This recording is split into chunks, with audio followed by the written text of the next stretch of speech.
I never thought I'd say this out loud. Not to anyone. Some moments belong to silence. But this one, it keeps pressing against the edges of my mind, asking to be spoken. It started on a summer evening in Asheville, North Carolina. The kind of evening where the air still holds the heat of the day and the sky bleeds amber and rose before slipping into violet. The porch boards beneath my feet were warm, the light slanting low across the wood like spilled syrup. I hadn't turned on the outside light, didn't need to. The glow of dusk was enough. The cardboard box sitting on the steps looked unassuming. Nothing special, but what stood next to it, that was another story. Liam was already crouched down beside it. His worn boots were dusty from a long day's work, and his faded gray t-shirt clung just slightly to his back. He wore that familiar half-smile, the kind that always hovered between easy charm and something unreadable. I leaned in the doorway, arms crossed, watching him.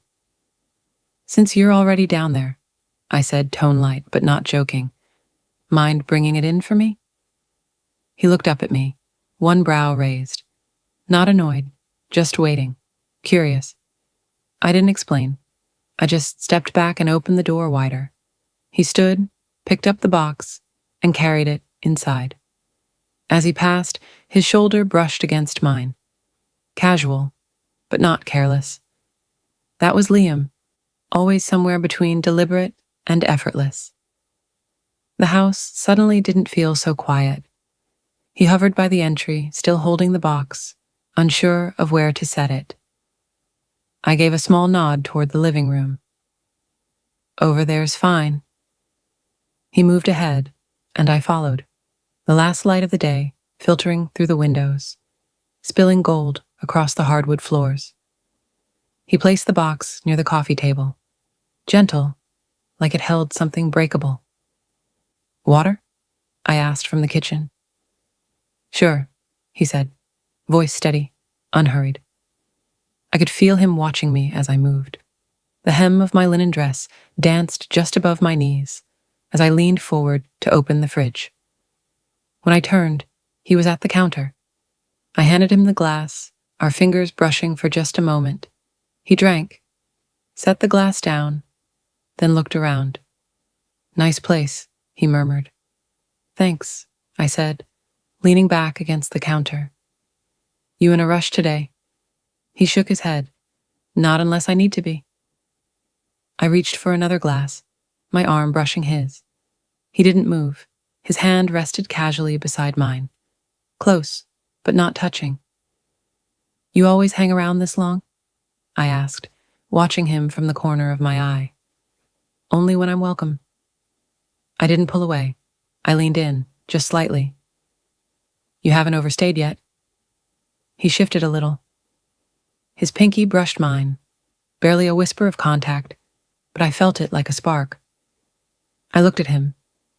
He hadn't looked away. Then he reached for my hand. No hesitation. His thumb brushed over my skin gently, like he was trying to memorize the feel of it. Then, without a word, he lifted it slightly, as if considering something before releasing it. His other hand hovered near my waist, not gripping, just present. I didn't move. I placed my hand on his chest, just above his heart, then let it fall. He stepped forward a little more. I leaned back until I was against the counter again, but he didn't press closer. He just stayed there, calm, quiet, waiting. "Would you mind closing the curtains?" I asked, my voice low. Without a word, he moved to the windows. As he crossed the room, I reached for the small pendant around my neck, grounding myself. The silence between us wasn't heavy. It was expectant. When he turned back, I found myself walking toward him.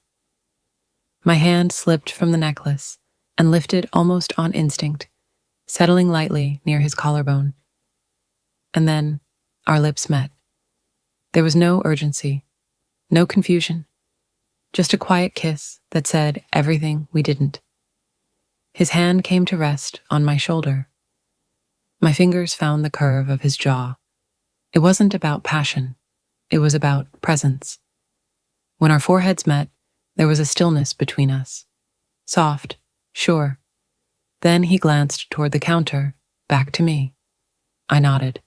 That was all he needed. He stepped closer and helped me onto the edge of the counter. The motion was steady. No rush. No doubt. My knees rested against his hips.